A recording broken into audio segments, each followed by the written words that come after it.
Ó, se o Bolsonaro ganhar, a gente vai ter, sei lá, mais 4 anos igual foi esses últimos 4 anos.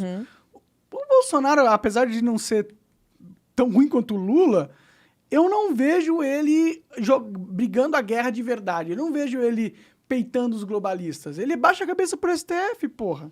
Mas é uma briga muito difícil de ganhar, né? Porque Mas- você pega um STF com tanto poder, tem uma frase do Rui Barbosa que é a ditadura do judiciário é a pior porque não tem a quem recorrer. Sim.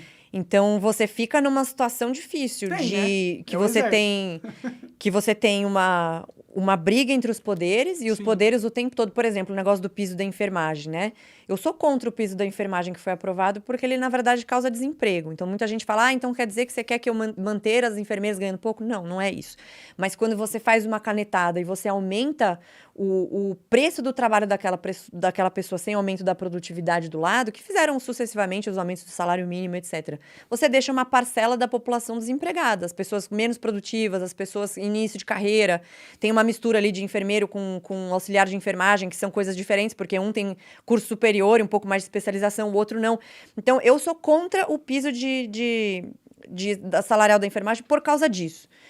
Mas, independentemente do que eu acho, o STF não pode vir e falar assim, agora Ele não foi o eleito, legislativo fez. Foi passada, foi Aprovado pelo Senado, aprovado sancionado sancionado pelo presidente, aí vem o STF e fala, não quero, tchau. Cara, É surreal, não é? e judicializar as coisas, de novo, não Eles são interessa o donos que do eu Brasil. acho. Eles decidem Eu tudo. acho que é ruim. Foda-se. Foda-se. Não é a sua função. Inconstitucional? Não. Então foda-se. Não é Você a não sua tinha que função. dar... Só que agora fudeu, porque eles tomaram essa função pra si. O Bolsonaro fica retoricamente combatendo eles, mas no fim ele baixa a cabeça. Sim, sem dúvida, mas Onde assim, vai acabar desses isso? dois candidatos, né? Não, E aí. entre o Lula não tem nem comparação. Não, então, mas eu gosto de analisar essa parte, porque quando eles falam muito sobre as falas do Bolsonaro, porque ele é homofóbico, porque ele é racista, porque a gente tem que votar no Lula pela democracia, que foi aquilo que eu te falei. Mas, no fim das contas, dos dois candidatos, o único que está defendendo liberdade de expressão é o Bolsonaro. Sim, então, é o sim. tiozão do pavê toscão que está falando que todo mundo tem que ter direito a poder falar o que ele quer. Claro. E não o Lula. Então, você falar de votar pela democracia no Lula é uma loucura, é uma completa loucura. E isso, assim, você pode até não gostar do Bolsonaro. Que eu Não tem consigo nada contra compreender, ele. Ele eu consigo compreender quem não parece um cara gosta. gente fina. Consigo compreender que o cara não gosta da postura, o Bolsonaro, consigo compreender, beleza. Uhum. Mas quando você analisa os dois candidatos e as suas propostas, as suas visões de mundo, por mais que você discorde de uma postura X ou Y, quem que elogia a ditadura da China? Quem fala que quer regular a mídia? Quem é que distribuiu mesada pros deputados lá em 2005? Você não precisa me convencer. Eu sei que o Bolsonaro é bem melhor Não é pra do você, é pra audiência.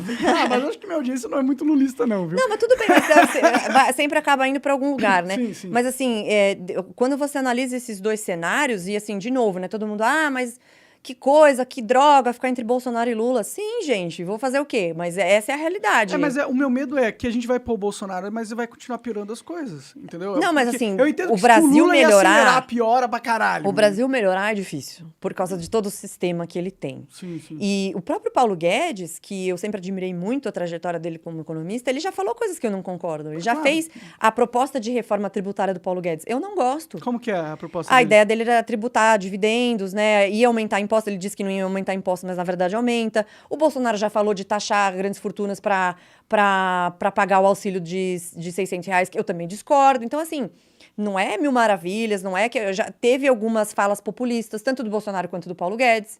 E aí tem gente que fala assim, mas essas falas populistas é por causa da questão eleitoreira. Também consigo entender essa estratégia. Mas o ponto é, você não precisa concordar com tudo que a pessoa fala e com tudo que a pessoa faz, até porque eu não tô pedindo um pai ou um marido, né? É uma pessoa que tem, pelo menos, uma boa parte dos valores que eu acredito no lugar. E isso vem na questão da liberdade de expressão e liberdade de forma geral. Então, assim, o cara que é racista, fascista, homofóbico, taxista, é o cara que está falando sobre liberdade de expressão, que está trazendo de volta os valores de patriotismo que o brasileiro geralmente nunca teve. Então, assim, foi sequestrado o 7 de setembro. Não, meu amigo, não foi sequestrado o 7 de setembro, estava abandonado. Ali. Você pega a posse do Lula, você pega 1º de maio, que o Lula sempre usou como comício, né, esses eventos, só bandeira vermelha, só bandeira da CUT, só de sindicato. sabe? Umas coisas assim. Tipo, Então, o Brasil que se foda, né? então assim, esse sequestro do Bolsonaro só aconteceu porque estava abandonado. Foi muito inteligente Então, da parte essa dele. falta de autocrítica da esquerda, em 2018, foi responsável pela eleição do Bolsonaro e vai ser de novo agora, eu acho. Porque eles, agora você viu o Lula, porque o Ku Klux Klan, né? O Ku Klux Klan. Não, o cara, Lula tá quando velho, então, não mas tá assim, mais- a não tá mais esquerda entendendo. hoje... A esquerda hoje, ela pega todo mundo que é eleitor do Bolsonaro, ou que simpatiza um pouco com o Bolsonaro, ou vota no Bolsonaro porque ele não tem outra opção, E demoniza. e coloca ele ele não é trabalhador, ele não é pobre, ele não sei o quê, ele não tem negro, não tem mulher, não tem LGBT, é todo mundo fascista. Cara, você pegar as milhares de pessoas que foram às ruas, ou milhões, e chamar todo mundo de fascista, cara, vocês são muito burros, cara. São. Porque isso tá jogando de novo, igualzinho foi 2018. Igual. Quando você pega os artistas, ai, nossa, nunca vi tanta manifestação de ódio e preconceito e não sei o quê. Famílias, senhores e senhoras de idade, pessoa de cadeira de rodas, crianças, pessoas ricas, pobres, todo tipo de gente, trabalhador, empresário, todo mundo na rua.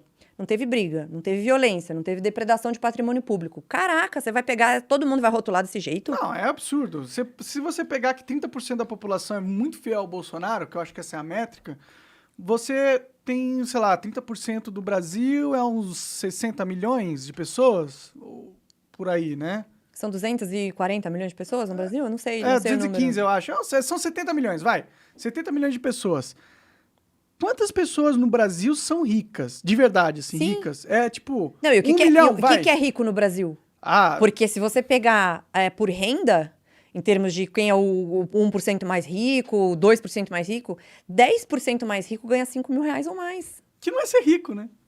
De verdade, Então, não é assim, com 5 mil reais você nem paga um E o aluguel Lula mente um monte decente de em São números, Paulo. sabe aquela história do negócio dos 36 milhões que ele tirou da pobreza? Isso é mentira, o próprio IPEDS mente ele. No período que ele fala que é 2002 a 2012, ele fala que tirou 36 milhões das pessoas da pobreza. E nenhuma agência de checagem checa isso. Não sei por quê, né? Porque elas são compradas. É, né? mas assim, foi 8 milhões,4, que é um excelente resultado, Sim. 8,4, mas não é 36 milhões, mas por quê? Eles fizeram uma maquiagem na classificação de classe média, então passou a ser classe média famílias que ganhavam entre R$291 e 1.000 e pouco. Então, ele transformou o que era a classe em média. R$1.000, tá? Transformou em 291, começava em R$291. Caralho, porra, classe média pra caralho. E ainda inflou os números lá para dizer que eram 36 milhões e o próprio IPEA discorda, mostra que esses números não são reais. Então, a esquerda na minha a maga percepção, das estatísticas fajuta. no Brasil, nos Estados Unidos e em outros locais, de novo, a esquerda, ela foi muito para o extremismo. Sim, a Ela esquerda foi tá demais, falida. ela saiu do centro e foi puxando essa agenda para o extremismo. Então, quando você vê nos Estados Unidos, por exemplo, tem os democratas que não gostam do Trump, mas eles não gostam também das agendas mais extremistas do Biden ou de caras tipo Bernie Sanders ou Alexandria Ocasio-Cortez. Não gostam. E tem algumas agendas deles que, mesmo você sendo democrata, eles têm uma unanimidade, que é patriotismo aos Estados Unidos, é terrorismo, então o antiterrorismo lá é muito forte, independentemente de qual partido. Quando você pega uns caras pisando na antiterrorismo é bandeira tática americana... globalista, como assim? O antiterrorismo é total tática globalista. É uma forma de você dar um motivo para os Estados Unidos ser a polícia do mundo, invadir países e, sei lá, lutar contra o terrorismo não é um problema, de verdade, assim, para os Estados Unidos. É um problema. Ele já foi maior, né? Mas é um problema. Não é problema. E você vê o que aconteceu no próprio Afeganistão, né? Tem muita gente que odeia a América e quer ver ela... Mas eu odeio a América justamente porque eles invadiram os caras, porra! Não, mas tudo não começou assim, né? Teve muitos erros dos Estados Unidos, Sim. que acabou armando algumas milícias que acabaram se transformando em terroristas depois. Sem dúvida, isso aconteceu no Afeganistão. Então, a União Soviética invadiu, veio os Estados Unidos... Então, isso que eu tô falando, o terrorismo tirou... é uma tática do globalismo. Mas é isso que tá. Mas esse ódio existe. O ódio a Israel existe, o ódio aos judeus existe, o ódio aos Estados Unidos existe. Então, o que eles puderem fazer, como eles puderem se organizar para acabar com tudo que a América representa, eles vão fazer. E até... Você acaba de assistir um corte do Monarch Talks. Agradeço demais, mas se você quiser ver o vídeo na íntegra e acompanhar ao vivo todas as transmissões, você tem que ir lá no rumble.com/monarch para não perder nada. Segue a gente lá.